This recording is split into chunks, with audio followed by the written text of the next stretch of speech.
So for the first time in my life, I decided to shoot my shot.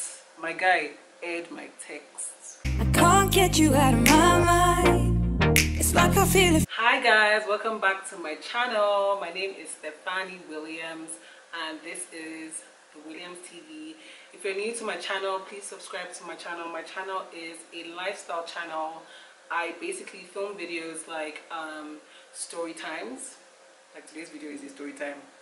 So story times, travel vlogs, lifestyle vlogs, career videos, challenges, tags here and there, but basically everything. Fashion, I also film fashion videos, but everything, basically everything lifestyle. That's what my channel is about. So please subscribe to my channel, click the subscribe button down below and subscribe.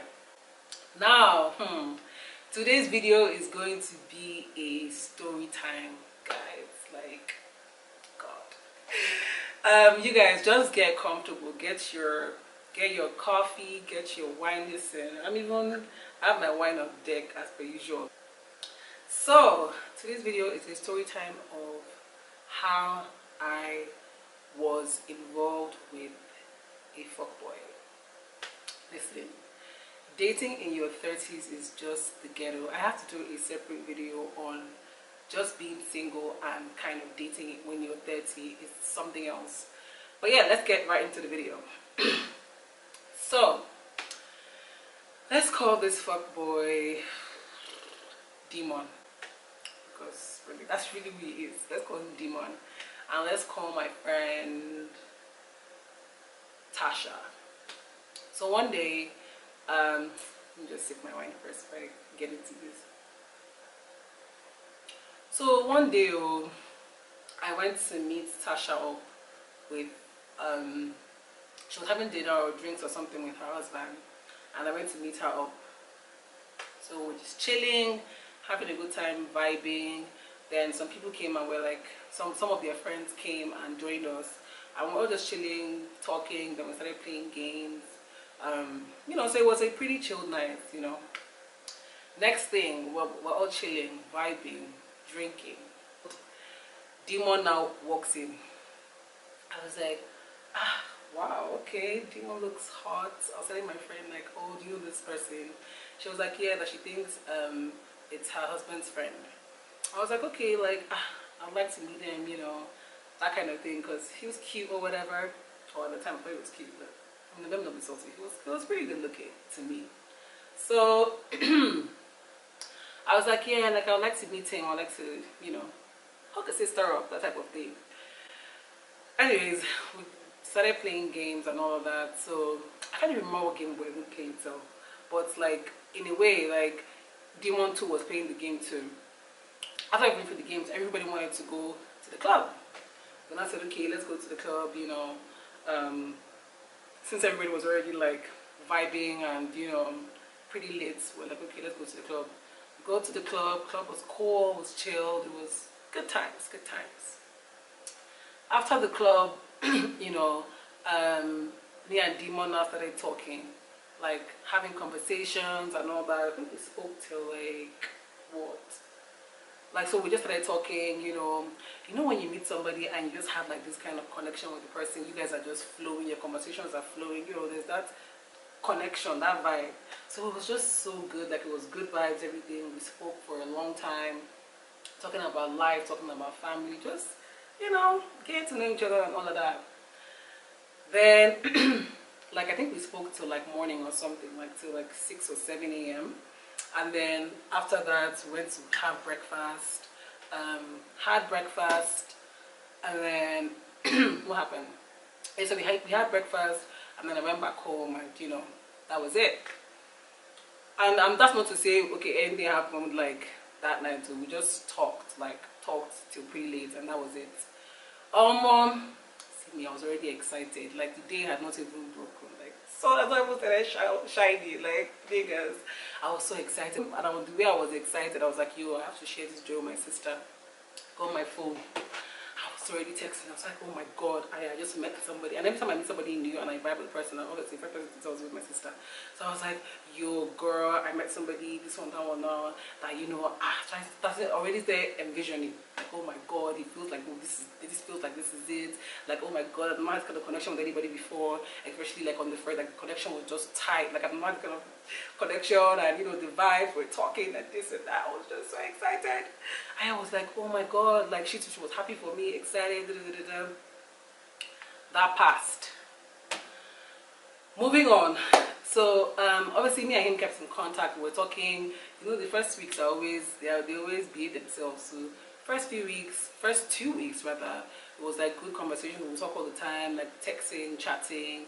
You know, we now even met up like I think the following weekend, and like, you know, we were vibing a lot. Like pretty much the following weekend, like we chilled. It was just good vibes. Like not to say anything, it was just my friend though. Like, I mean, we were friends, but you know, I was feeling the guy. So third week, fourth week, I started noticing some kind of ghosting behaviors. Like maybe he would text me today, he won't text me like the next 3 days or something. So for me, I was just like, okay, it's kind of vibes, I don't really know. Like I now started being the one like checking up more, and noticed that this guy was just pretty much ghosting me like almost half the time. Like, as in, he was just, I don't even understand. Like, sometimes he's available, sometimes he's just ghosts. So one time, I remember one weekend, like 1 week like that, I did not hear from him like that during the week. And the weekend was just ghost. Like, he didn't send me any messages, nothing. So I was like, maybe this one has a babe or something. Of which I already made, I always make my inquiries first. I always like ask questions first. Like, is this person single, is this person taken? Let me know what I'm doing. So, I noticed that, okay, he didn't check up on me, he didn't buzz me throughout the weekend, and then the following week, I think he messaged me, oh, this hey stranger.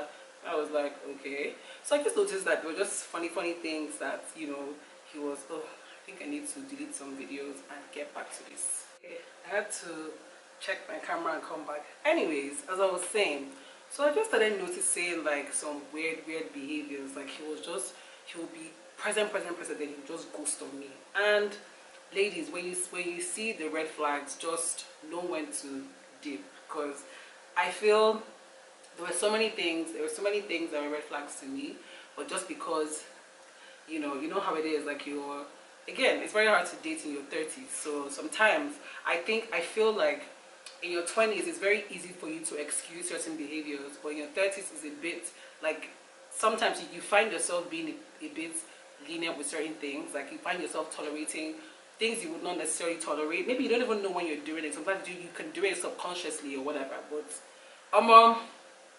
I beg, it's not that deep. Like once you peep the red flags, just know when to duck out. But anyways, yeah. So I started noticing that he was ghosting on me a lot, and maybe we won't talk like for 2 weeks or something, and then the following week we'll not be talking a lot. It was just so up and down, back and forth. And the thing is, the reason why it was hard for me to detach myself was because every time we were together, it was just always good vibes, always like, again, like I said, I don't understand, we had a very good connection, like communication was so good. So it was just hard for me to just like dip. Like I remember even telling my sister, and she was like, man, she doesn't want to find this kind of guy, just seems too complicated and big. So we're talking for like maybe 3 months type of thing. And being involved, like talking to somebody doesn't necessarily mean you're in a relationship. Like we're not in a relationship, but we're talking, if that makes sense. So one time, I can't really remember what happened. Oh, here's another red flag. There was one time when we were meant to hang out or something, and one of the first dates we had, he came late. I was like, okay, even though he apologized, but I was just like, well, that's not cool. I mean, it's our first date, why are you coming late? Secondly, yeah, so vibing. One time we were having kind of argument like that. I think I went over to his house, and I don't even remember what happened. Maybe he asked me something. I don't know what he asked me. He asked me a question, and I just jokingly didn't answer.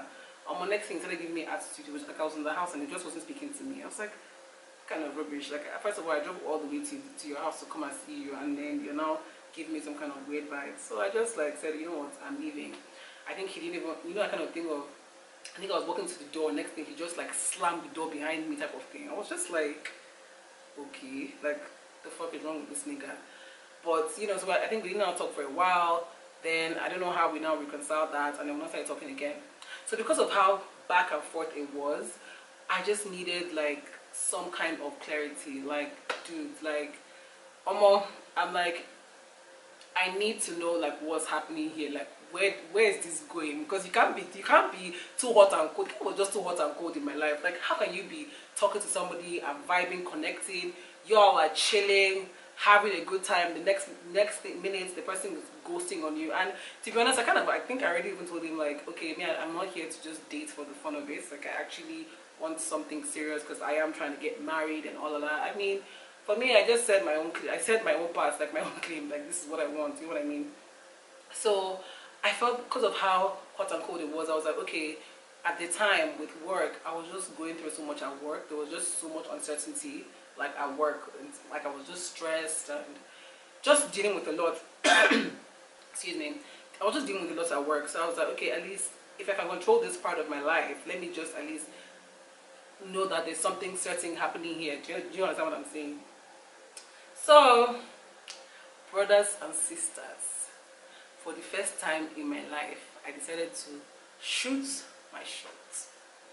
Don't forget that there were red flags already. He was a ghoster. Even on the first day, he told me that he was not really a communication person. He doesn't really like to like talk and chat like that. I'm like, listen, any guy that tells you that thing is bullshit. This is talking nonsense, because anybody that wants to make time for you will make time for you, and that is the bottom line. But I should have seen that one as a sign and said, okay, pack my bags and just be going. But no, I was just like, well, you know, that kind of thing of, oh, well, maybe me, I'll be different. Maybe me, I'll be the one that will change him to be a communication person.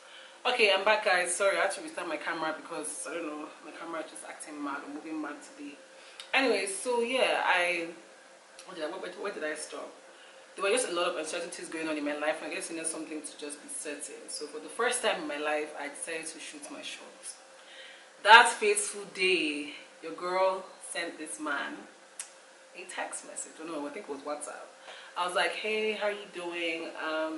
So I wanted to speak to you about something. I know we've been talking for a while, but you know, in a way it's been too hot and cold, so I kind of need to know like where this is going. If it's just friendship, it's fine, but you know, I mean, I like you and I would like for it to, you know, I mean, at the end of the day, I'm looking for something serious, you know, and obviously I have feelings for you and all of that, but it's fine. I remember saying it was fine if we didn't feel the same way and we can just be friends, but you know, this is where my head is at. That was pretty much what I told the guy. Waiting for Demon to reply, no response. Like, so that morning I was like, okay, let me send the message. Maybe 10 o'clock, 11 o'clock, no response. I was like, okay, maybe he's still at work, he's busy. Lunchtime, I said, okay, maybe he has not gotten his phone yet. Maybe he's still trying to process what I sent him. Work closed, no response. I said, okay, let me just hold on. Maybe he's tired, he's still processing, and he's still trying to understand the message. The next day, no response. 1 week, 2 weeks, 3 weeks, 1 month, 2 months, 3. What? My guy aired my texts. He aired me, oh, he blanked me. No response. If I tell you that since today, I'm not going to get any response from this guy, you will not believe. Like, no response. Hey! I said, God, I've entered one chance. One chance. Hey! What? Hey! And then he collapsed out of shame. I was like, what? This guy aired my text. I was like, who does that? What kind of, you have to be a demon to do that kind of thing. Because if it was just that you were not feeling me and you know, it was just friendship you wanted, you can easily communicate that. Like, whatever it is, like, just communicate. I was just like, what the fuck kind of attitude is that? Like, no response. I was like, wow. You guys. So you see this thing where people say, you know, after that I said to myself that I would never express myself to no man again, like, except like the guy has to express to me how he feels before anything. Like, you have to tell me how you're moving or how you're feeling, man, because I was like, what? I felt so bad. I was like, wow. Wow. In fact, I want to, you know, thinking about it is making my blood hot again, because I'm just like, wow. I was like, what? Told my friends, I was just like, but in a way, you know what? In a way, I kind of blame myself. Let me just drink this wine because, Charlie, the memories of how I was aired, how they aired my texts, God. But yeah, in a way, the reason why I say I blame myself in a way is because I feel like I saw the red flags, but I just kind of told myself that it was nothing. And this has to do with this pressure of trying to get married. Like, I feel subconsciously I was just allowing certain shit to happen because, again, I'm trying to settle down. But you know what? It's not the end of the world. I think this is how people actually make mistakes, and this is the lesson you take out of this. Once your spirit, or you feel like there's a red flag, you know you can't tolerate something, just either speak about it, and if the person doesn't change, then just know when to just dip, like know when to just exit the situation, because it's not worth it. You just end up getting hurt, you end up getting disappointed, you know. So when you know that this is bullshit, like, say it as it is, come out as it is, and know when to just exit the situation. And I wish that's what I did, because, you know, maybe I would have saved myself the embarrassment and that was good. But yeah, I think this is actually part 1 of this video, because you guys, it didn't even end there. If I tell you what happened next, you guys will not believe what happened next. But I'll save that for the next video. If you'd like to see part 2, let me know. Make sure you like this video. If you'd like to see part 2, make sure you comment. Make sure you subscribe. My sister just got back, so yeah. Anyways, thank you guys for watching part 1 of this video. Part 2 is coming. If you want to see it, like this video, comment, subscribe, share this video, and I will see you guys in the next one. Bye guys.